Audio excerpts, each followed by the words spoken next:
अस्सलाम वालेकुम दोस्तों। जी सिंध दोस्तों, अॼु मुराद अली शाह जी प्रेस कॉन्फ्रेंस सभिनी ॿुधी ऐं ॾिठी हूंदी। हू चई रहियो हो, दावा करे रहियो हो त असां कारूंजर जा मुहाफ़िज़ आहियूं ऐं कारूंजर ते वाला न थियण न ॾींदासीं ऐं कारूंजर सां असां खां वधीक केर बि सचो कोन्हे, सिंध सां असां खां वधीक सचो कोन्हे। लफ़्ज़ इहे न हुया, पर हुन जी ॻाल्हियुनि जो मक़सदु इहो ई हुयो। ॿिए तरफ़ उन वकीलनि जे एतिजाज ते हमिलो कंदे चयो, ही रोड रस्ता बंदि था कनि, असां हुकूमत आहियूं ऐं असां नरमीअ खां कमु था वठूं। जेकॾहिं असीं पंहिंजीअ ते आयासीं त सभु कुझु करे सघूं था। माना अॼु मुराद अली शाह जी जेका प्रेस कॉन्फ्रेंस हुई, उन में संदसि चहिरो ॾिसण वटां हुयो। फिरोनियत नुमाया नज़र अची रही हुई। मुराद अली शाह जे चहिरे में फिरोनियत नुमाया नज़र अची रही हुई। मूंखे अफ़सोस थो थिए त हेॾियूं वेसा गातियूं सिंध सां, हेॾियूं वेदनूं सिंधी माण्हूअ सां, हेॾियूं उरह ज़ोरायूं सिंधी माण्हुनि जी, हेॾी तज़लील हाणे हिननि खे जॾहिं वुकला करण खां पोइ बि, हेॾियूं तज़लीलूं करण खां पोइ बि ही माना दावा कनि था त असां सिंधी क़ौम जो आवाज़ु आहियूं, सिंधी क़ौम जा नुमाइंदा आहियूं।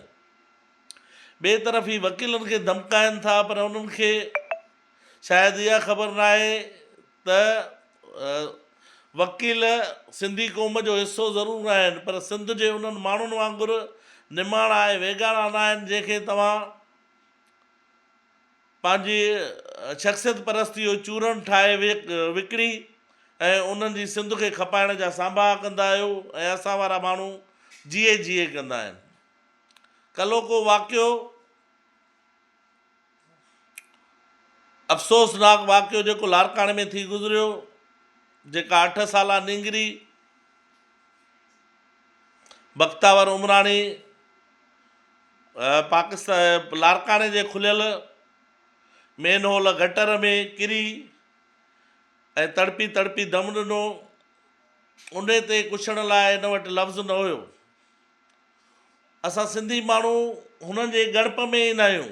मां चवां थो त हू सिंधी माण्हुनि खे कुझु सम्झनि ई कोन था। मां बार चवंदो रहियो आहियां, फेसबुक हलाइण जी आदत जेका आहे उहा असांखां हाणे कोन छुटंदी, छो जो पहिरियों रुगो फेसबुक माण्हू पंहिंजी तफ़रीह लाइ हलाईंदो हुयो, हाणे क़ौमी ज़िमेवारीअ तौरु बि फेसबुक खे ऐं सोशल मीडिया खे माण्हू हलाए थो।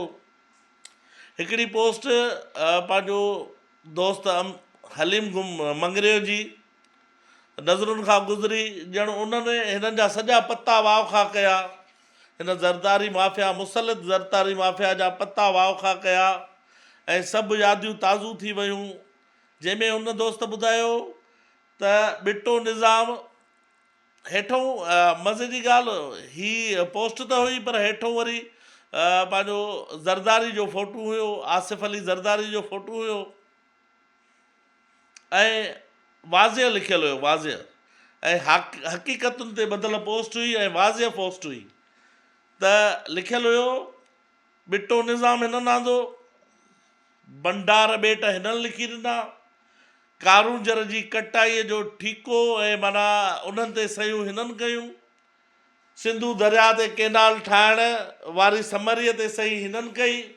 यादि रहे त PTI जे सदर आरिफ अलवी हुयो, जॾहिं पाकिस्तान जो सदर हुयो, त उन ते बि ज़ोर रखियो वियो त बाबा हिन बिल ते सही कयो ऐं सिंधू दरिया ते केनाल ठाहिण वारी ऐं कारूंजर जी कटाईअ वारीअ ते। त हुन चयो, मूंखे पंहिंजो वक़्त जे दज़ में गुम नाहे थियणो, पाण खे तबाह नाहे करिणो ऐं गद्दारनि में नाहे लिखिणो, मां न कंदुसि ऐं मूंखे वरी ॿीहर पंहिंजे माण्हुनि वटि ऐं सिंध जे माण्हुनि वटि वञिणो आहे, मां इहो न कंदुसि। उन ते जेकी ही बॉस चवनि था, रईस चवनि था, बाबो ॾाॾो चवनि था, उन्हनि वाठनि ऐं पंहिंजो उन्हनि बददिमाग़नि जो अबो जेको आहे ज़रदारी, उन ते सहियूं कयूं ऐं इहो लिखी ॾिनो।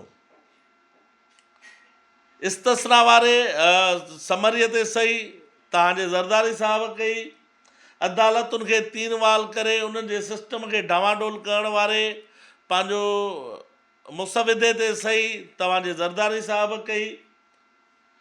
माना हाणे ही मां सम्झां थो जीअं माना हली मंगरे लिखियो आहे त ही रहियल सिंधुनि जी निड़ीअ ते लत ॾियण जा सांभा पिया कनि।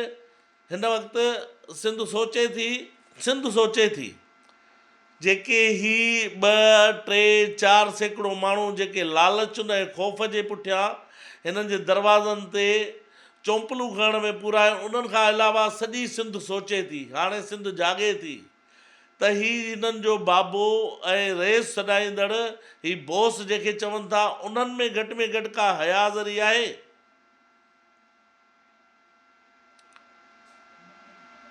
ही माण्हू पंहिंजे इक़्तिदार खे ड्रेग ॾियण लाइ, कुर्सी वठण लाइ, मुक़्तदिर दुरनि जो हर हुकुम मञण लाइ तयारु आहिनि। ही ताज़ो धकु खाधो आहे हिननि बि, ऐं उहो बाइलॉग वारनि बि धकु खाधो आहे। पोइ बि ही वसा नथा घटाइनि त असां विकिणिजूं, असांजो अघु वधायो। हाणे हिननि पंहिंजो अघु केराए, कुंड वरिती आहे, हिननि जो जेको यूज़ेज करिणो हुयो यूज़ेज थी वियो। पर हाणे ही सिंधी क़ौम खे विकिणण में देरि न कंदा। पंहिंजूं अखियूं कन खोलियल रखिजो ऐं हर शइ ते नज़र रखिजो। सिंध आहे त असां आहियूं, सिंधी ॿोली आहे त असांजी तहज़ीब, असांजी सकाफ़त, असांजो तमदुन आहे।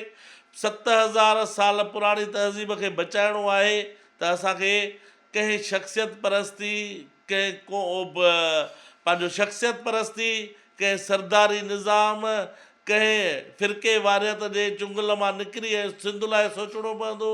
ऐं सिंध लाइ अखियूं पटियल ऐं अखियूं खुलियल ऐं कन खुलियल रखणा पवंदा, तॾहिं ई असां पंहिंजी सिंध, पंहिंजी ॿोली ऐं पंहिंजी धरती बचाए सघंदासीं। जीए सिंध।